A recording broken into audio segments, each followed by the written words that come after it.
Well, howdy there, Internet people. It's Bo again. So it is part 3. Got a lot more questions than I thought we would of our Twitter Q&A. We're doing this for people who can't make it to the live stream. Now, I have glanced at these questions but haven't really read through them, so you're getting kind of an off-the-hip response. Okay, so where were we at? All right.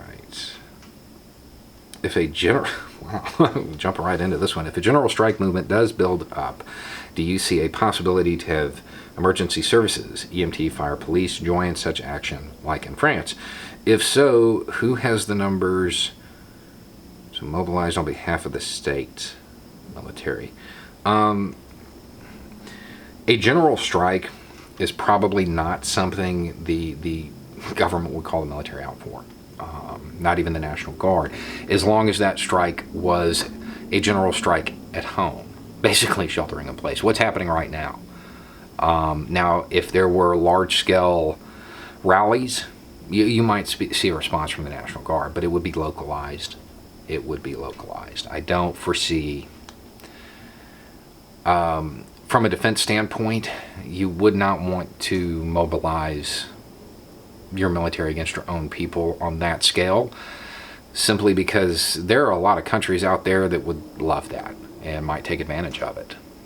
It would be incredibly risky for them to do that. So I'm a big supporter of strikes in general, because they're incredibly effective.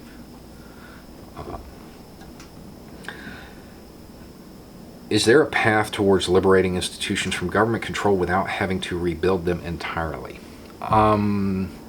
Set up a parallel institution. In most cases, you can set up a parallel institution and borrow the good pieces from the one that already exists and leave the bad pieces out. And if your institution is more responsive, people will turn to it rather than the government one.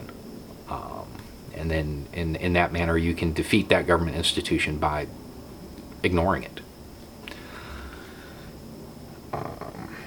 Why do people still believe in Trump? The sunk cost fallacy. They put so much into believing into him that they can't admit they were wrong. At this point, if you're rational and you're looking at all of the evidence, you can't support him anymore. I know a lot of people who started off as Trump supporters who have ceased to be Trump supporters, because they did look at all the evidence. Most of those people who still support him are in echo chambers. They don't get out and hear other viewpoints, and they don't hear the negative things that he's done. They only hear outlets and people who sing his praises. How would a stateless society handle something like what's going on right now, with what's going around? A stateless society requires a highly educated populace. How would it be handled? Exactly as it is right now. Everybody would be staying home. Everybody would be taking precautions. The only difference is that people would do it because they know it's the right thing to do, not because they're being told they have to. There are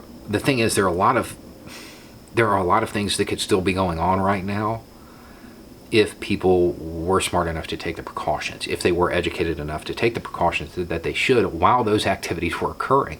The problem is we have a population that is anti-education. They don't want to be educated. A large group of the United States is very comfortable being willfully ignorant. They think somebody else will take care of it for them. And that's true. That is true. If you don't run your life, somebody else will. And now that that's happening, they're complaining about it. The actual response would be very much the same. It just would be done without coercion. It would be done without force. Sent to you in inbox. I'll have to look because that one. Okay. Would you be willing to do a video about your time as a contractor and what lessons you learned from that time? In general terms, yeah. That's something I could do in general terms, but not specifics about events and stuff like that. At times like this, do you believe a central government is necessary? No, I don't. I think in many cases it's been a hindrance right now. It goes back to that other question. The responses would be the same. The only difference is without a central government, you wouldn't have as much political pressure to believe what one party says. You would,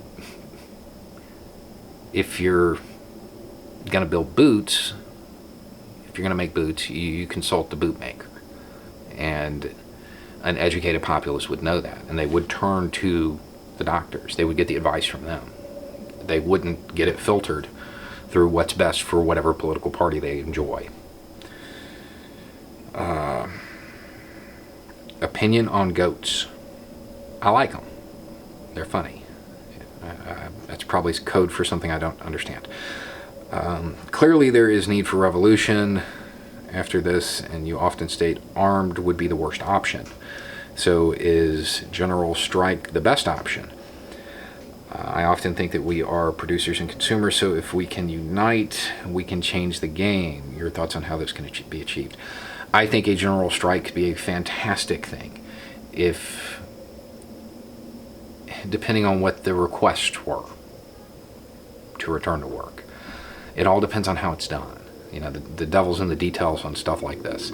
The one thing I will definitely say, and I will say till I'm blue in the face, we do not want armed conflict in this country. That's a horrible idea. Most people aren't ready for it, and it never really yields what the people want. It just sets a new group of people in power. Good ideas generally don't require force. So, but yeah, I do think a strike is a good option. I don't know that it's the best option, but it's definitely high up there. What's your view on Earthships? Michael Reynolds, in parentheses. I think that's the architect who builds stuff out of tires, right? I like the general idea, as it relates to Gaia theory. It should be sustainable. I think that housing should be sustainable. I'm not sure we have to go to the extreme of using, waste products to do it.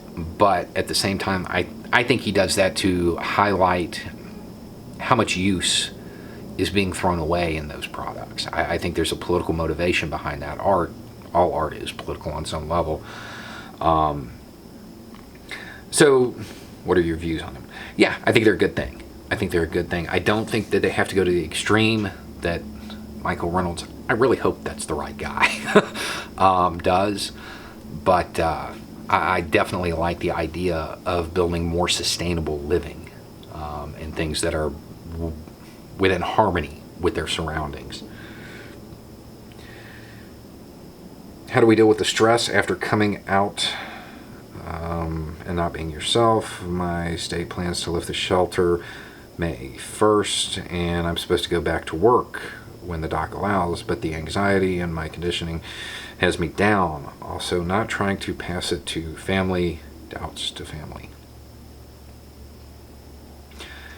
Okay, dealing with the stress of this is simple. It's going to be there. No, there is no simple way to deal with stress. I saw that thing the other day where a boss called one of their employees, like, how are you doing? And the employee was like, I'm fine. Like, no, you're not. How are you doing? Nobody's fine right now.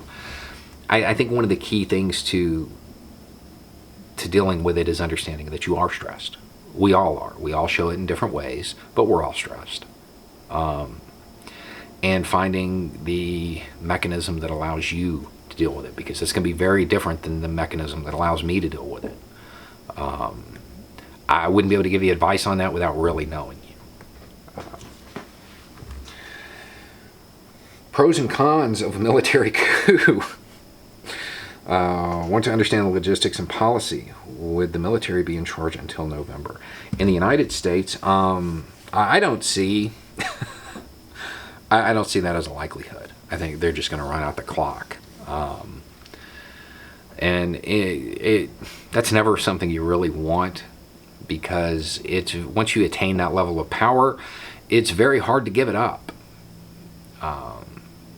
Now, you still have a few true blue, American patriots, those who believe in the Constitution, within the higher ranks of DoD. And I do believe that a large part of that officer corps would, if they were ever in that situation, take control and then establish elections pretty quickly. However, there's no guarantee that those would be the generals that actually wound up in charge. So it's not, that's not really a safety valve. It's a hope. Maybe it works out, but if that happens, it can go really bad real quick. The logistics of something like that is, it's normally a palace coup. It's done all in-house and hopefully very quietly, is normally how that works. There's a lot of regions that have changes of government like that pretty often. Okay, how do you de-stress besides moonshine? As odd as this may seem, this actually helps me de-stress. I like to work in the yard. I work out occasionally. But again, everybody has their own methods of coping. Okay, so we're there again. Now I guess we're going on to part 4. See you in just a minute.